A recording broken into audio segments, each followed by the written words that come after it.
Bien, ya estamos de regreso y como lo comentáramos, está acá con nosotros el presidente Alan García Pérez. El presidente, no sé, hace tiempo que no lo veía dar una entrevista larga y creo que sus reflexiones son bien importantes en ese momento donde el país está polarizado, hay mucho temor, mucha incertidumbre de qué es lo que va a pasar. Y bueno, tenemos acá las últimas encuestas precisamente que han salido hoy, publicadas por el diario La República, que titula Así van. ¿Qué nos dicen las encuestas? Ollanta 42% y Keiko Fujimori 37%. De alguna manera, y para empezar, ¿encuentra algunas similitudes entre esta situación y la que usted vivió precisamente contra el mismo oponente Ollanta Humala? No me atrevería a decirlo así porque los personajes son distintos, sin ofender a nadie, pero además creo que el tiempo ha cambiado y las propuestas han cambiado. Me parece que en el año 2006 las propuestas del otro candidato eran un poco más agresivas, más crudas, y de haber triunfado tendríamos ciertamente un país en gravísimos problemas de inflación y de falta de crecimiento, y diré de caída de los valores inmobiliarios y los valores bursátiles. Y esto no hubiera permitido hacer ninguna política social. La política social se hace cuando el país crece, hay impuestos y se pueden hacer 140.000 obras. Pero si usted espanta el crecimiento y las inversiones, lo único que logra es no tener recursos para hacer obras ni mejorar el empleo. Claro, sin embargo, el protagonista es el mismo, si bien han cambiado un poco el color de sus propuestas. Yo el otro día le hacía la broma de que en el 2006 usaba el polo rojo y sus asesores de campaña actuales le han prohibido que se ponga el color rojo y más bien le he hecho que use el celeste todos los días, como para dar esa impresión de cambio. ¿Usted diría que él realmente ha cambiado, que ya se fue ese peligro de esta posición radical que ahuyenta a los inversionistas? Me está usted llevando a opinar sobre un candidato y yo no puedo hacerlo. Pero yo sí creo que el derecho al cambio es un derecho de todos. Que es posible cambiar. Y naturalmente, yo pensaba diferente hace 30 años, actúo diferente ahora, y como el mundo a su vez cambió, porque el mundo era absolutamente diferente, creo que sintonizamos con el mundo y eso es lo que permite que el país crezca como ningún país de América Latina ha logrado crecer. De manera que, pero lo importante es cambiar en favor de la orientación del mundo. Vamos a ver, hay una ola inmensa, positiva y negativa, del capitalismo mundial que se llama globalización. Trae tecnología, trae capitales, naturalmente si lo dejan, trae abusos. Pero o usted se sube en una tabla y surfea esa ola, o usted se pone como un loco a gritar contra la ola y la ola lo destruirá. De manera que creo que lo importante del político es vivir las realidades de su tiempo y saber adecuarse a ellas y cambiar sin perder los objetivos. Ahora creo que hay otras formas, pero lo que importa no es el color del gato, sino que cace ratones. Queríamos dar electricidad, se la damos a 11.000 pueblos. Queríamos hacer agua potable, lo hacemos en 2.700 obras, Bien, etcétera, etcétera. Claro, yendo un poco más, aunque yo sí encontraría algunas similitudes. La vez pasada, en el 2006, se decía que se iba a votar por el mal, por el menos malo, por el mal menor. Y hoy en día de alguna manera se está repitiendo lo mismo. La gente realmente, hay mucha gente que se ha quedado fuera de la elección que les hubiera gustado, del candidato que les hubiera gustado, y ahora tienen que elegir entre dos opciones que... ¿Y para qué se equivocaron, pues? Esa es la democracia. Ahora... aquí hay muy claramente una división electoral. Con todo derecho y con toda democracia hay un grupo que plantea un cambio radical. Algunos temen que eso conduzca hacia atrás. Es posible. Pero el 70% creía que por la vía de la inversión, de las exportaciones, la globalización, nosotros podemos generar más empleo y traer más desarrollo y obras al país. 70%, pero se les ocurre ir divididos de a 4. Bien, ahora, usted dice por qué se equivocaron. Hay quienes atribuyen parte de este error o de este antisistema, porque hay un voto antisistema que justamente es una rebelión frente a su política económica, que si bien exhibe cifras macroeconómicas exitosas, esto parece no llegar, las cifras en azul parecen no llegar a la población. Ahí está el error de la falta de estudio, Mariteri, y consiste en lo siguiente. Primero, no necesitamos creer que la economía es mecánicamente traducida en el voto.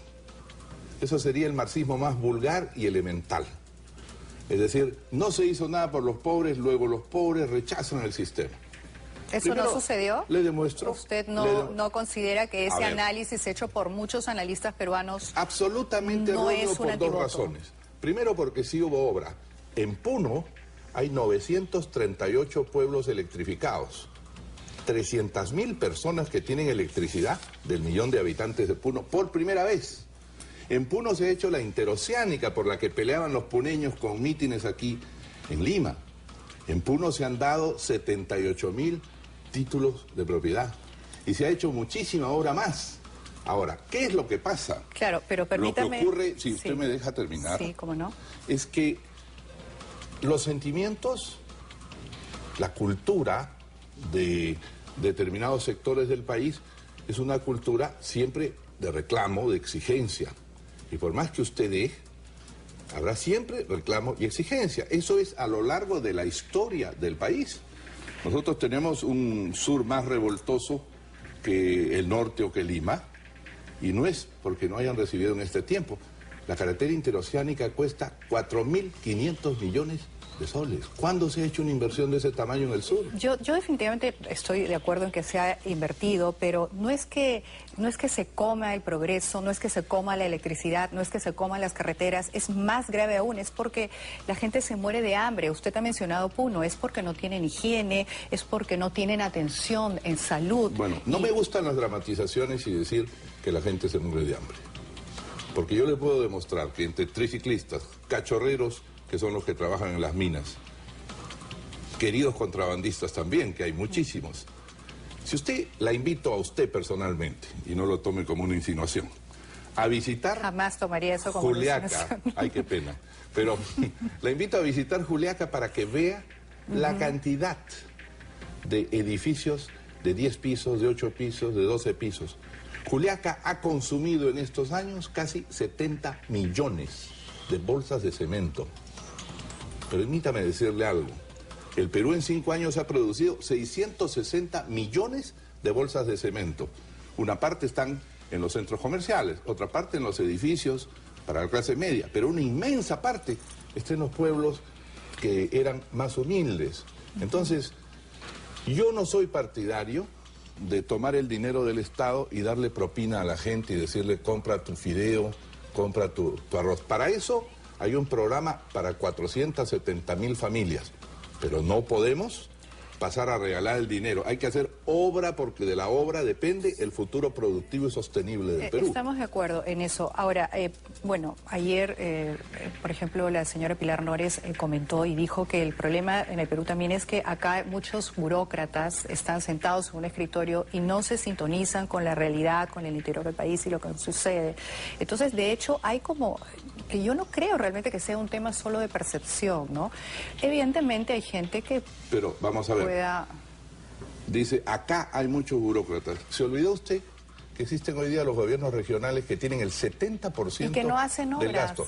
Pero esos gobiernos regionales son elegidos por los puneños, por los huancavelicanos. ¿Y que están amarrados, y los que amarran ayacuchanos. el presupuesto? De ninguna manera, porque tienen su canon de libre utilización. ¿Y qué hacen con ese canon? Y le puedo decir, con cifras en la mano, si en el año 2005 en Puno se invirtieron 98 millones por todo concepto en obra nueva, hemos llegado a invertir 6 veces más, 550 millones en el 2010, en, oiga, la irrigación de lagunillas, por ejemplo, que hemos terminado, la irrigación de lagunillas, pequeñas irrigaciones, pequeños canales en todas partes. Que no me digan con un facilismo marxista elemental que no se ha hecho obra porque quiere decir que no estudian las cifras. Claro. Invito a estudiar las cifras concretas. No, pero usted en sí ha segundo criticado lugar, también a los gobiernos regionales y ha dicho que muchas veces hacen monumentos, losas deportivas. eso era antes. Ahora no se hacen ni monumentos ni losas deportivas, aunque las losas deportivas forman parte de la cultura popular y de lo que pide la gente. Pero los gobiernos regionales, en los últimos 4 años, han hecho una inmensa cantidad de obras en escuelas, en postas médicas, en caminos vecinales, inmensa cantidad de obras, tal vez 60.000 obras de las 140.000 que hemos hecho con ellos y los municipios en estos 5 años. Si no, el país no hubiera avanzado. Pregunte usted, le ruego que lo haga, le ruego para que salgamos de dudas. Llame usted a cualquier empresa que venda productos, desde alimentos hasta cerveza, que es parte de la forma popular. Pregunte usted si no se ha multiplicado por 2 el consumo en Puno en estos 5 años. Pregunte. Me parece interesante el ejemplo que acaba de mencionar, porque justamente hoy estamos celebrando el Día del Trabajo. Justamente también se dice Feliz que... día, por presidente. Feliz día a ambos. Justamente también se dice de que, bueno, hay un crecimiento económico, las empresas han crecido, como usted bien señala, pero aparentemente la situación laboral no es la más óptima. Hay cifras que se mencionan precisamente hoy día en todos los medios y... un empleo decente, un empleo que tiene 48 horas, un empleo que tiene pensión, que tiene seguro, un empleo con contrato, eso no está llegando burda a todos mentira, los peruanos. que usted ha leído en los periódicos, y se lo digo por qué.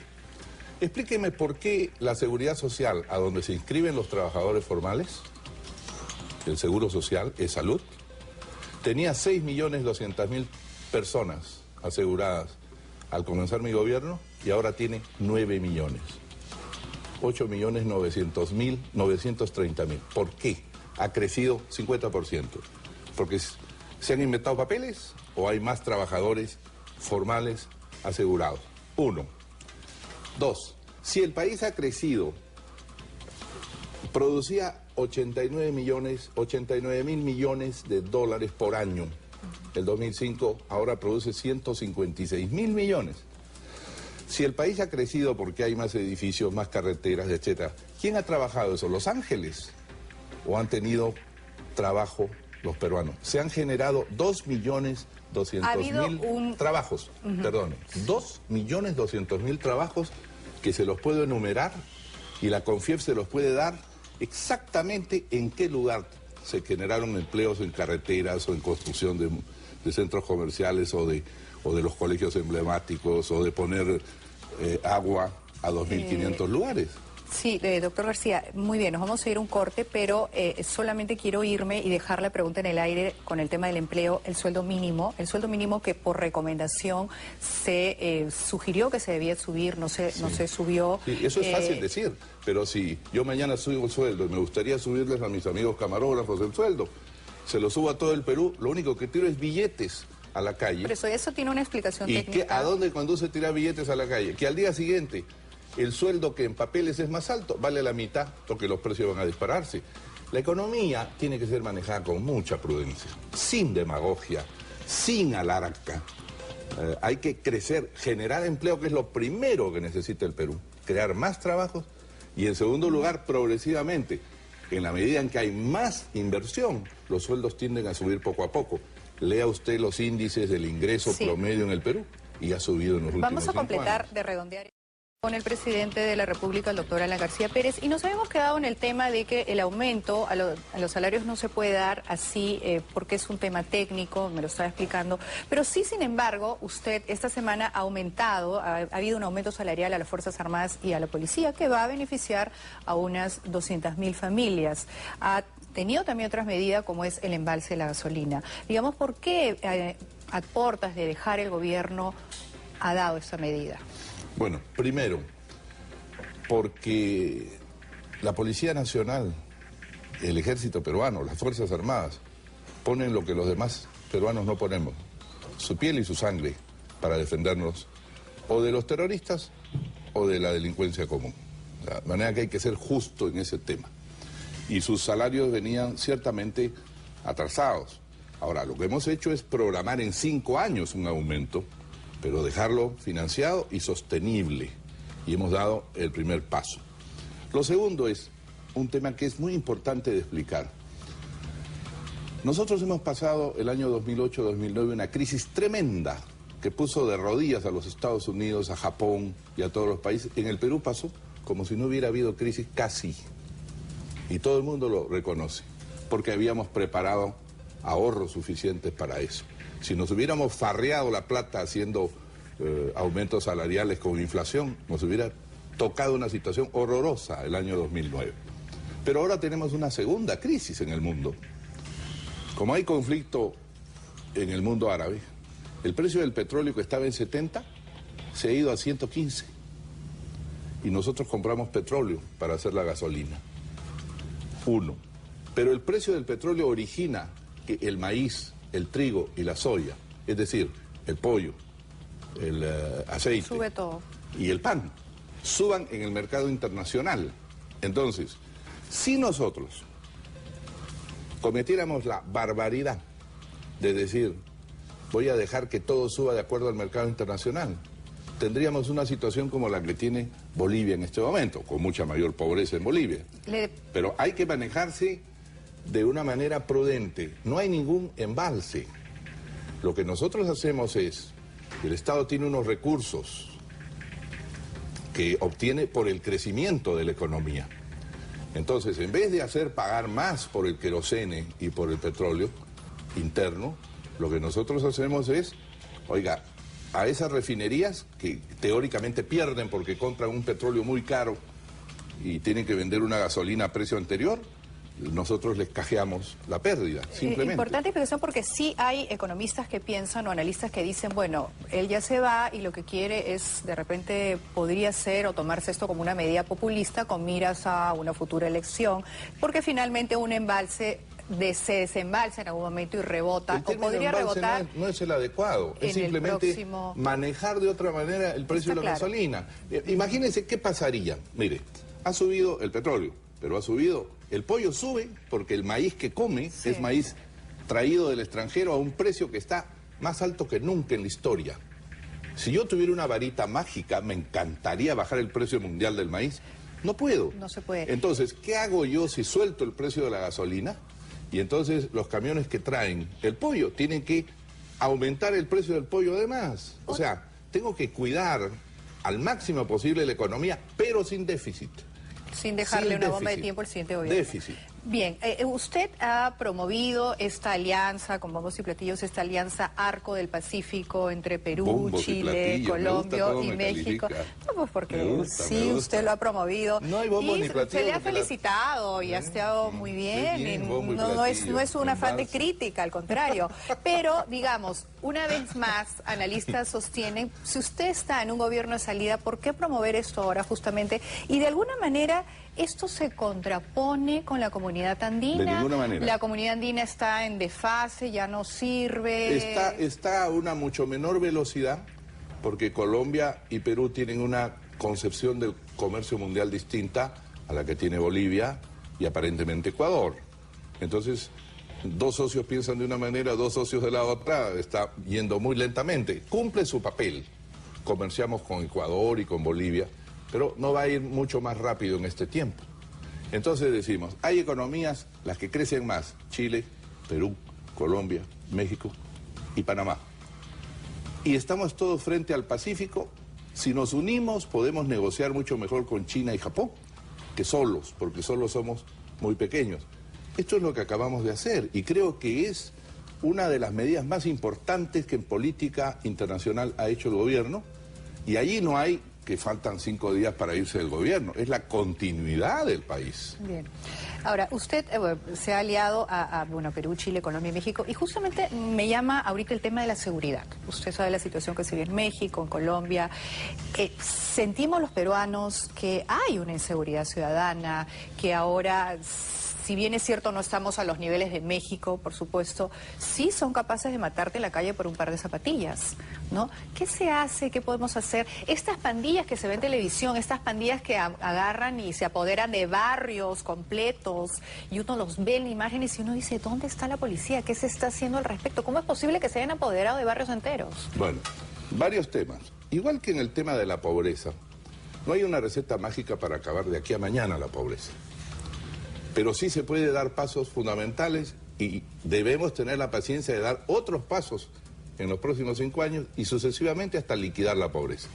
El tema de la delincuencia común es parecido. No se trata de rasgarse las vestiduras y llorar. Hay más dinero, hay gente que tiene más, la clase media está creciendo, entonces lo lógico es que haya una gente que quiere robar y depredar ese sector. Pero cuando yo me fui del gobierno, y esto lo conversamos en Bruselas con usted cuando me resucitó en una entrevista ante el público peruano en el 99, cuando me fui del gobierno había 130.000 policías. Cuando volví al gobierno había 90.000, 40.000 policías menos para 5 millones de peruanos más. Es absolutamente Entonces, dice, pero ¿creen más policías? Oiga, yo no puedo llevarme a los señores camarógrafos y que trabajan aquí y decir, ahora los vistos de policías, vámonos a la policía. Ser policía exige por lo menos 2-3 años de formación. Es un proceso paciente, no hay solución a llanto. Hemos hecho varias cosas. Primero, tenemos 17.000 policías más, ahora. Tenemos 2.000 vehículos más. Hemos hecho una alianza con las empresas de serenazgo y con las empresas de seguridad privada. Y yo le puedo decir algo, es verdad que no es una hermosa situación porque una persona que esté en la calle pasan de un ómnibus, le roban la cosa, lo cogotean por quitarle el celular.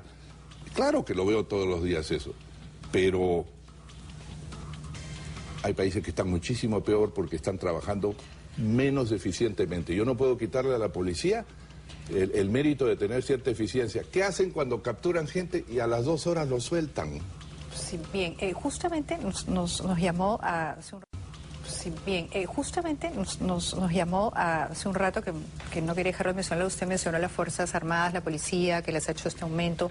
Hay la policía retirada, hay las víctimas de la violencia en los policías. Ellos quieren saber si esto va a ser reconocido, si se les va a dar un dinero por ello. A las víctimas de la violencia les ofrecí, y eso se cumple, que aparte del aumento, porque yo me he reunido con ellos, personas parapléjicas, que no pueden mover ninguno de los 4 miembros, otro que perdieron 2 piernas, otro que no tiene brazo.